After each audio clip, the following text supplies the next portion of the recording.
most common ways to format text in Excel is to use the bold, underline, and italics functions, or to change the font color, text style, or text size.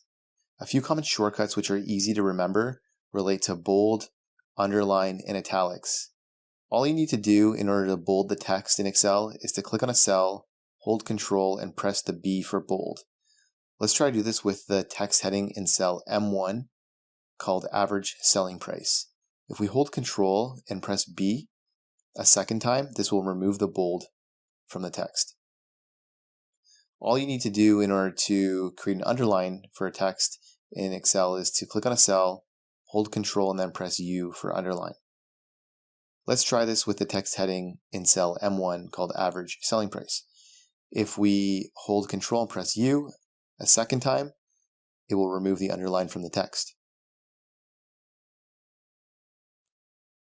To make a cell have italics, we just need to use a similar function called Control plus I for italics. Let's do that with cell M1 as well.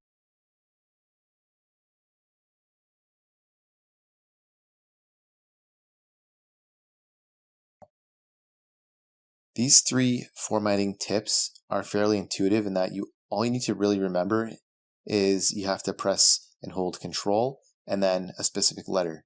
And because the shortcut relates to the first letter of each word, it should be fairly easy to remember. B for bold, U for underline, and I for italics. Hey guys, thanks for watching this lesson. I hope you enjoyed it. And if you did, I'd really appreciate a like and subscribe from you. And if you want to learn more about Microsoft Excel, check out these videos above. And don't forget to check out our website, commercecurve.com, where we have lots of in-depth finance and accounting courses available with full training workbooks. All of our courses come with complete workbooks of lessons, examples, pre-built financial models, and training video. Hope to see you there.